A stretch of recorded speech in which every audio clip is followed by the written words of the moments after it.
Добрий день. Hello, welcome to everyone who has joined us. I'm Olga Tamanova, Media Center in Ukrinform, 9th year of war and 173rd day from the time of all-in invasion. Here now is the presentation of the survey carried out by the active group of our population at the temporarily occupied territories. Andrii Yeremenko, director of Active Group, is with us, so tell us more about this survey. Good afternoon, everyone. This survey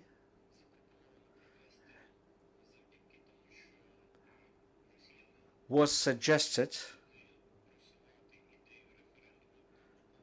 because the Russians had started promoting the referenda at the temporarily occupied territories. So in order to understand what's going on and what should we expect, together with the Active Group Center, suggested to carry out such a survey. Now, Andrii Yeremenko, the co-founder of the center, would present the results of the survey. One thing to add from me is this. The results of the survey that we received suggest one and only thing. The Russians have nothing to expect out of any referenda. Nobody would support them. Nobody wants the division inside of Ukraine. Nobody wants Ukrainian territories to become part of some other country. So far, as you all know, Russians have changed the timeline for carrying out such so-called referenda. Actually, the Russian media stopped talking about referenda almost at all at the temporarily occupied territory. So let's hear some more from Andrii about the results of this survey, and then we'll be able to entertain your questions and comment on this survey. Andrii, the floor is yours.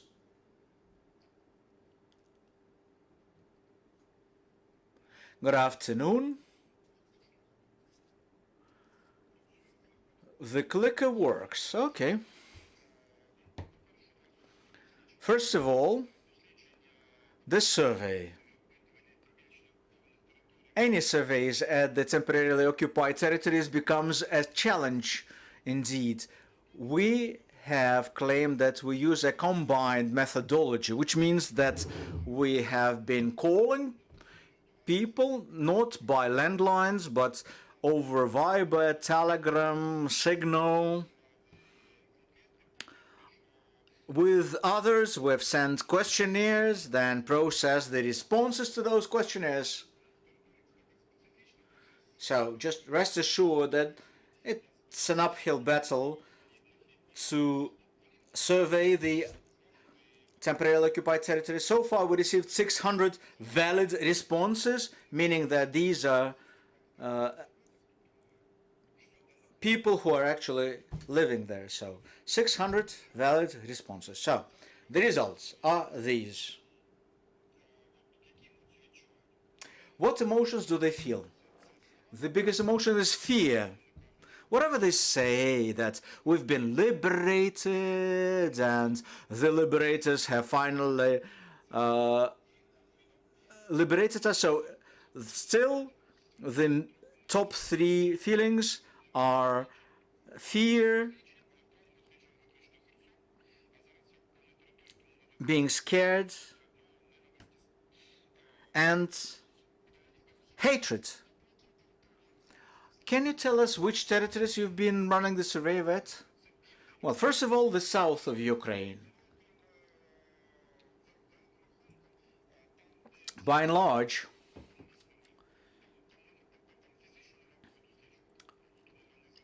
in the south, we have no ability to call people at all.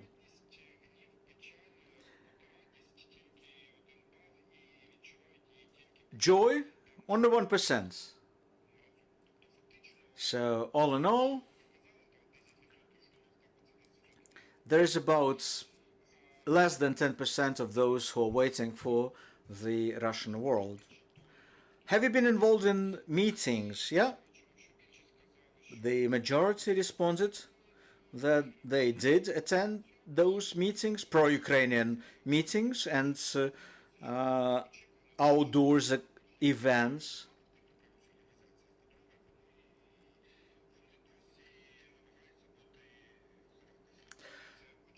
But people are still afraid of sharing this information, which is quite obvious.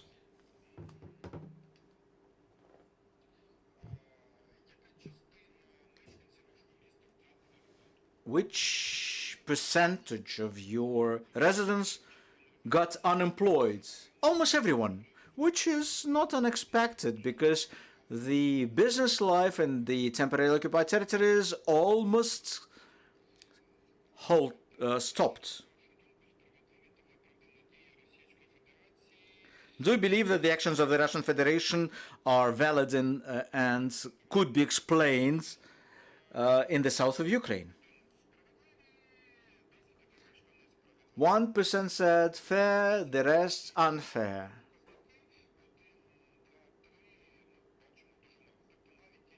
Even the people who are those 10% who are waiting for the Russian world to come there, they still believe that whatever the Russians are doing to bring the Russian world are unfair.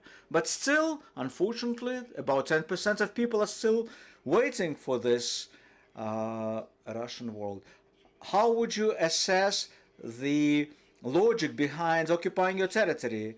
Well, 72% believe that it doesn't have any rationale behind any Russian plans to occupy those territories. And again, even if we guarantee that people's responses will be anonymous, still a lot of people decided not to respond to this question because they're afraid. By the way, this survey has been carried out in Russian language, and we have presented ourselves as active group company.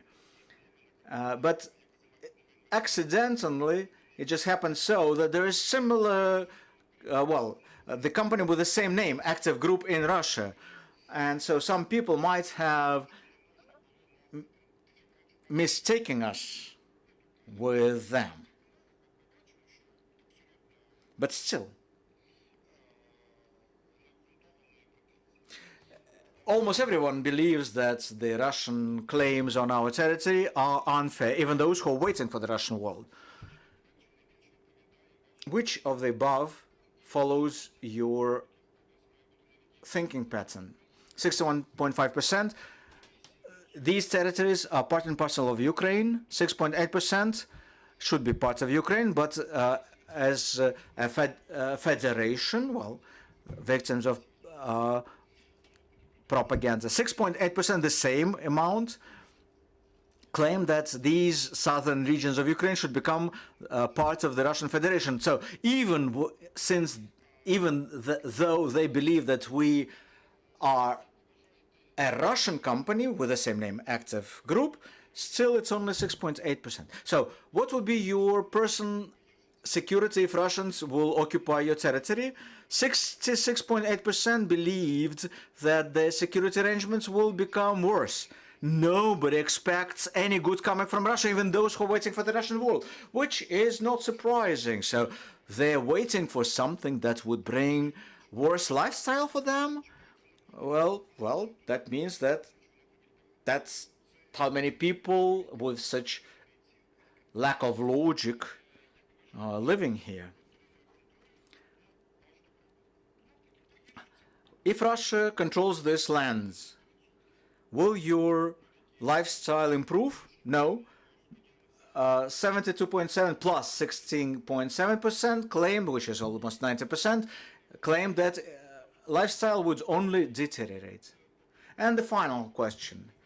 If Russia decides to carry out a referendum, 81.2% claimed never they would attend such a referendum. And almost 10% claim that we don't know yet. So 10 to 12% of local residents expect for the Russian wall to come there. And we're talking about 10% of those who still stay there. So only 10 to 12% of those who remained are waiting for the Russian wall. But even the majority of those who are waiting for the Russian wall expect that things would only deteriorate. Everybody else decides that referendum should not be carried out, Ukraine should be there.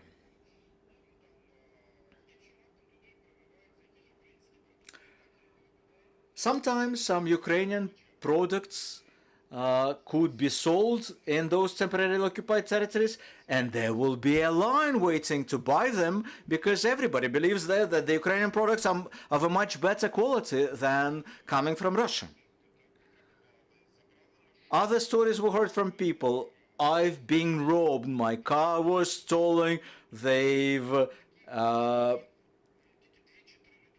robbed my garage. So people claim that they're afraid because they can see that everybody around has been robbed blind by the Russian occupiers. When the Russians need to cross Dnieper, they put the Russian military inside the civilian cars. Also, people claim that they stopped getting Russian passports. So even from the information that we receive indirectly, we can safely claim that no, the local people don't want Russia at all. And even if they try to conduct a referendum, it would fail. But again, that's not my job to talk about the referenda. Valentyna Bykova, the head of the analytical project of countering the Russian aggression center. Good afternoon. I'll start with clarification to what Andrew just said. This survey has been conducted at the temporarily occupied territories of Kherson, Zaporizhia, and partially Kharkiv region. So only 3 regions that are temporarily occupied by the Russian military. So let me add here that the Russians will try to create the illusion of free voting, which is being monitored by Alexander Kharachev in Kremlin, a close friend to Kirienko. So-called referenda are being managed by Boris Rapoport, a spin doctor who focuses on problematic election campaigns, which is great because it just indirectly suggests that the occupiers don't expect it to be easy, and it's not going to be easy for sure.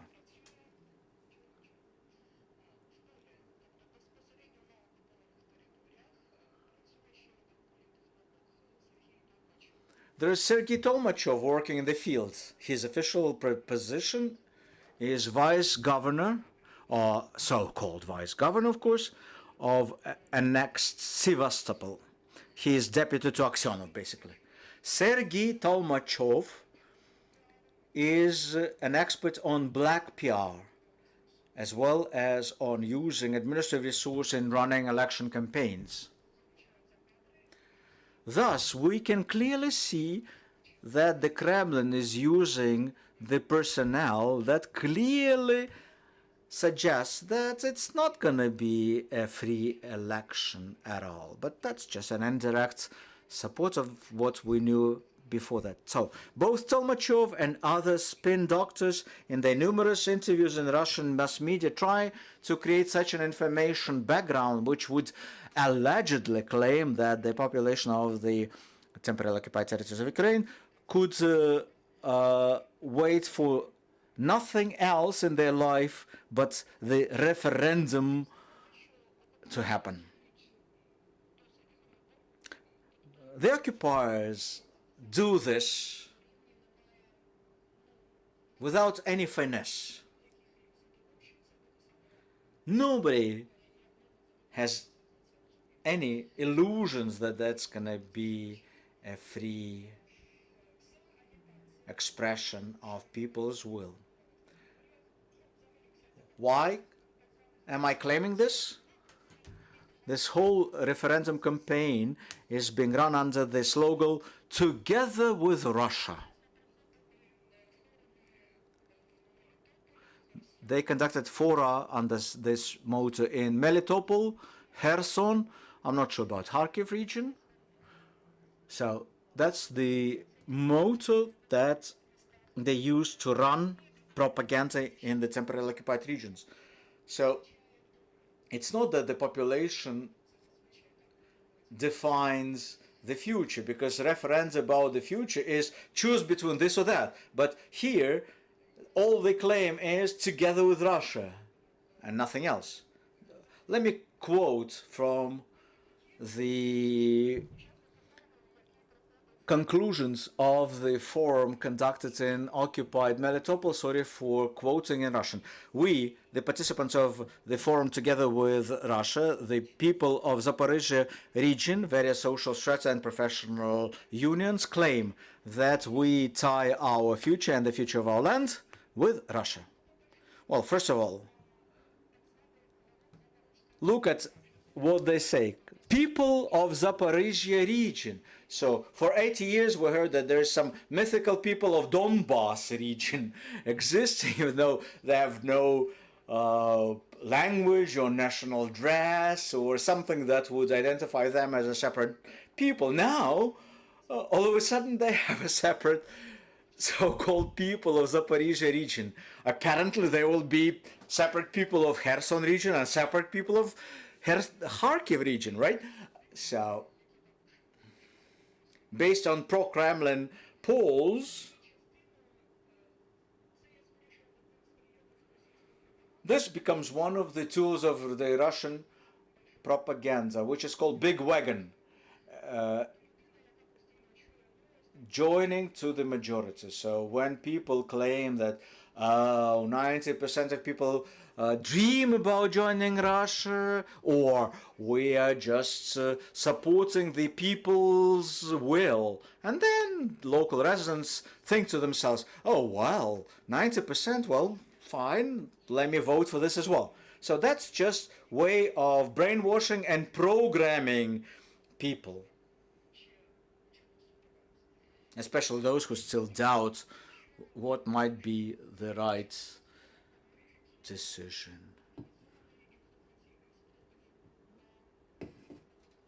From 2014, we can clearly identify the anti-Russian opposition in the temporarily occupied territories. And that's what's happening now in 2022 in Zaporizhia, Kherson and Kharkiv region. Words on pavements, Kherson or Kharkiv or Zaporizhia is Ukraine. So that's basically what people feel in those regions. Now the Q&A session.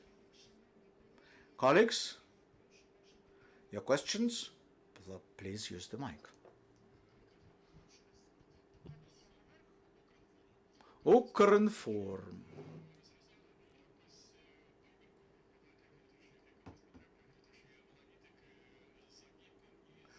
Any breakdown by age or territory? Like you said, 10% pro-Russian, but it's on the average. In one region it might be only 3% and the other 20%. Who knows?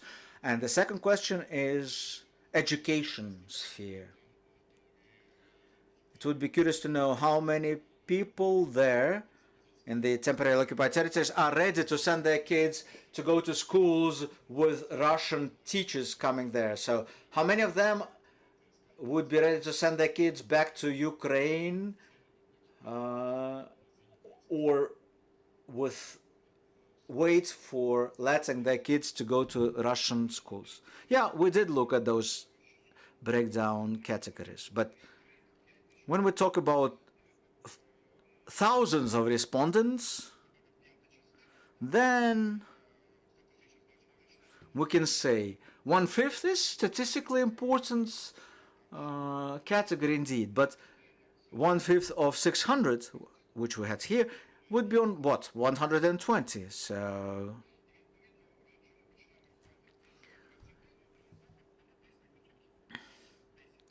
the error margin would be 10%.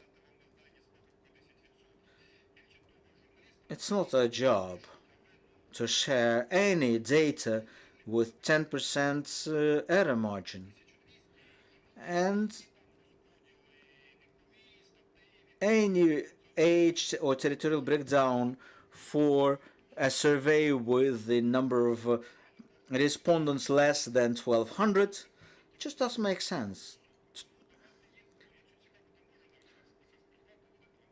So of course we can easily give you this breakdown, but rest assured that the error margin would be close to 10%.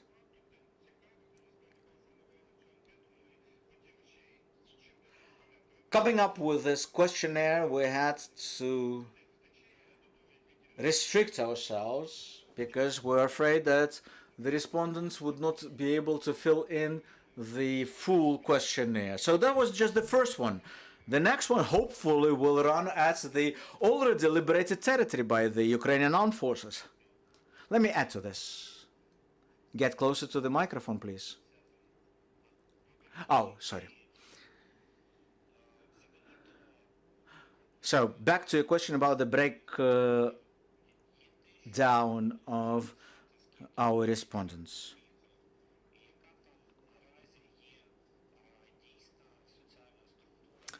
For the time being, we have no accurate figures as to how many people left the temporarily occupied territories. So the percentage means anything when you have a huge number of respondents, but with only 600 of them, come on, it doesn't matter whether it's 1% or less than 1% of a difference. They just give the general idea, but clearly disallow us to make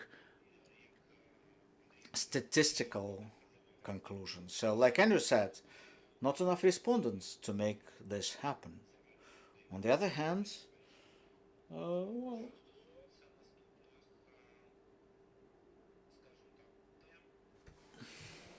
we are planning to carry out additional surveys after this one, the trial one. So how could we ask people about school year and education in the temporarily occupied territories if these are war zones with heavy fighting going on there? So the biggest problem for us there is not whether the school year would be open there, especially when everyone, parents, kids, and principals and teachers of the school recognize that you open the school and the shelling might start. So what would be curious to learn is the position of the teachers at the temporarily occupied territories, and we know that the lion's share of them refuse to attend the education process in pro-Russian schools. What were the biggest challenges while conducting the survey? Well, all in all, it took us 4 days for us to call, to send the questions. Our website contains those dates. But before we did the field survey, we spent 1 week to identify the local coordinators who would be able to hand out those questionnaires, collect the filled ones and pass them back to us, all that. And then it took us most of the time for processing of the received data.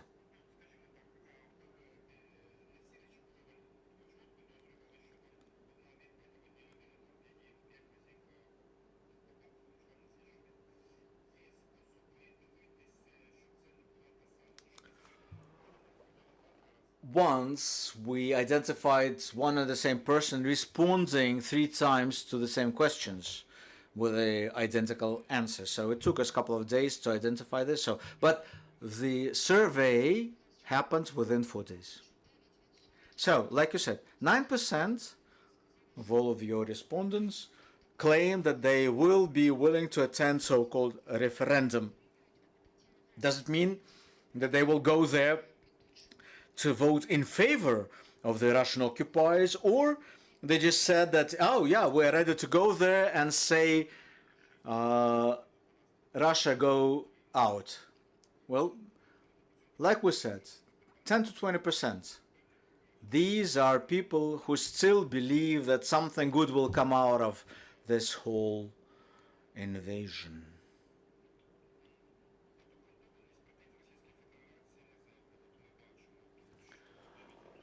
"90% of people believe that the Russian claims on land plots are fair." Well, because probably they're also stealing land plots from others.